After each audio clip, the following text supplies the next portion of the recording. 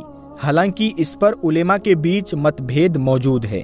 اب باری اس نبی کی جن کا نام لیا جائے تو دل خود بخود جھک جاتا ہے، جن کی زندگی ہم سب کو یہ سکھاتی ہے کہ جب تک سانسیں ہے امید نہیں ٹوٹنی چاہیے۔ یہ ہے صبر کے پیغمبر حضرت ایوب علیہ السلام۔ حضرت ایوب علیہ السلام کا تعلق عاد اور سمود کی نسل سے مانا جاتا ہے۔ ان کا علاقہ آج کے دور کے سعودی عرب اور شام کے سرحدی علاقے میں بتایا جاتا ہے۔ کچھ روایتیں یہ بھی کہتی ہے کہ وہ اس دور میں بھیجے گئے جب آس پاس کے علاقوں میں بد عملی اور دنیا پرستی بڑھ چکی تھی۔ حضرت ایوب علیہ السلام کی زندگی اللہ کی طرف سے دی گئی ایک بہت بڑی نعمت تھی۔ ان کے پاس بے حساب دولت تھی، خوبصورت زمینیں، بڑی فیملی، سہولیتیں اور ایک محبت کرنے والی بیوی، مگر پھر اللہ نے انہیں صبر کی سب سے بڑی پریکشا میں ڈال دیا۔ ان کی پوری دولت چھن گئی، ان کے تمام بچے ایک حادثے میں مارے گئے، اور پھر خود ان کے جسم پر ایک بھیانک بیماری آ گئی جس سے ان کا پورا شریر زخمی ہو گیا۔ ان کے اپنے لوگ، رشتہ دار، دوست، سب نے ان کا ساتھ چھوڑ دیا۔ صرف ایک ان کی بیوی تھی جو ہر روز ان کے لیے کھانا لاتی، ان کی خدمت کرتی اور تسلی دیتی۔ اتنی بڑی آزمائش کے باوجود حضرت ایوب علیہ السلام کی زبان پر شکایت کا ایک لفظ نہیں آیا۔ اللہ نے ان کی یہ دعا سن لی اور انہیں حکم دیا کہ دھرتی پر اپنے پاؤں مارو۔ جیسے ہی انہوں نے زمین پر پاؤں مارا، وہاں سے ایک ٹھنڈا پانی کا چشمہ پھوٹا، جس سے نہا کر اور پی کر ان کا جسم بالکل ٹھیک ہو گیا۔ جو بچے مر چکے تھے ان کی جگہ انہیں نئی اولاد دی گئی، جو دولت چلی گئی تھی اور وہ زیادہ کر کے لوٹائی گئی۔ اللہ نے انہیں اس طرح نوازا کہ قیامت تک ان کی مثالیں دی جاتی رہے گی۔ حضرت ایوب علیہ السلام کی مزار کے بارے میں بہت سی روایتیں موجود ہے۔ کچھ کا کہنا ہے کہ وہ عمان میں ہے، کچھ سریا کی وادیوں میں کہتے ہیں، اور کچھ کا ماننا ہے کہ وہ ترکی کے عرفہ شہر میں دفن ہے، جہاں ان کا مقبرہ آج بھی ایک مقدس جگہ مانا جاتا ہے۔ اب باری ہے حضرت شعیب علیہ السلام کی۔ حضرت شعیب علیہ السلام کو اللہ نے قوم مدین اور اصحاب الایکا کی طرف بھیجا تھا۔ یہ وہ لوگ تھے جو اپنی دکانوں میں ناپ تول میں چوری کرتے، غریبوں پر ظلم کرتے، بازار میں دھوکہ دھڑی کرتے اور اللہ کے قانون کو مذاق سمجھتے تھے۔ اس قوم کی سب سے بڑی برائی تھی مال کی محبت۔ انہوں نے کاروبار کو اپنا مذہب بنا لیا تھا۔ ہر سودے میں بے ایمانی، ہر تجارت میں دھوکہ، یہی ان کی پہچان تھی۔ اور جب حضرت شعیب علیہ السلام نے انہیں بار بار سمجھایا تو انہوں نے جواب دیا، اے شعیب، کیا تمہاری نماز تمہیں یہ سکھاتی ہے کہ ہم اپنے باپ دادا کے مذہب کو چھوڑ دیں یا اپنے مال میں جیسا چاہے ویسا نہ کریں؟ یعنی پیارے دوستو، ان لوگوں نے شرافت نہیں چھوڑی بلکہ اپنے نبی کو تانا دینا شروع کر دیا۔ حضرت شعیب علیہ السلام نے صبر کے ساتھ انہیں بار بار چیتایا، مگر جب بات حد سے پار ہو گئی تو انہوں نے اللہ سے دعا کی کہ اب ان پر عذاب اتار دو۔ اتنا بھیانک بھوکمپ آیا کہ پورا مدین کا علاقہ ہل اٹھا، گھر زمیندوز ہو گئے، لوگ زندہ دفن ہو گئے، اور ایک لمحے میں وہ پوری تہذیب ختم ہو گئی جو خود کو سب سے عقل مند سمجھتی تھی۔ حضرت شعیب علیہ السلام کی وفات کے بعد ان کی مزار کے بارے میں الگ الگ رائے ملتی ہے۔ کچھ کہتے ہیں کہ وہ جارڈن کے مدین میں دفن ہے۔ کچھ روایتیں یمن میں موجود جبل شعیب کو بتاتی ہے، جو یمن کی سب سے اونچی پہاڑی ہے اور آج بھی ایک مقدس زیارت گاہ ہے۔ اب ہم پہنچتے ہیں اس پیغمبر کی بات پر جو اسلامی اتہاس کے سب سے زیادہ ذکر کیے گئے نبی ہے، جن کا نام قرآن میں سب سے زیادہ بار آیا۔ پیغمبر حضرت موسیٰ علیہ السلام۔ موسیٰ علیہ السلام کو تورات نازل ہوئی تھی۔ انہوں نے طور سینائی یعنی ماؤنٹ سینائی پر 40 راتوں تک اللہ سے ہم کلام ہو کر شریعت کے احکام لیے۔ موسیٰ علیہ السلام کی سب سے بڑی آزمائش تھی ان کی اپنی قوم بنی اسرائیل، جن کے بار بار انکار، شکایت اور بغاوت کے باوجود انہوں نے کبھی صبر نہیں چھوڑا۔ جب انہوں نے گائے کی پوجا کی تو اللہ ناراض ہوا، لیکن موسیٰ علیہ السلام نے پھر بھی ان کے لیے دعا مانگی۔ حضرت موسیٰ علیہ السلام کی وفات کا ذکر قرآن میں نہیں آتا، مگر حدیث سے پتہ چلتا ہے کہ وہ ایک پوتر زمین، ایک مقدس زمین یعنی فلسطین کے ہی قریب کسی جگہ پر وفات پا گئے۔ اب ایک اور پیغمبر کی بات کرتے ہیں، پیغمبر حضرت ہارون علیہ السلام، جو حضرت موسیٰ علیہ السلام کے سگے بڑے بھائی تھے۔ جب اللہ نے حضرت موسیٰ علیہ السلام کو نبوت دی اور انہیں حکم ہوا کہ ظالم فرعون کے پاس جا کر اس کو دعوت توحید دے، تو انہوں نے ایک عظیم دعا کی، اور میرے لیے ایک وزیر بنا دے میرے گھر والوں میں سے ہارون کو، میرے بھائی کو، جس سے میری کمر مضبوط ہو جائے اور اسے میرے کام میں شریک کر دے۔ اور اللہ نے نہ صرف دعا قبول کی بلکہ ہارون علیہ السلام کو بھی نبی بنا دیا۔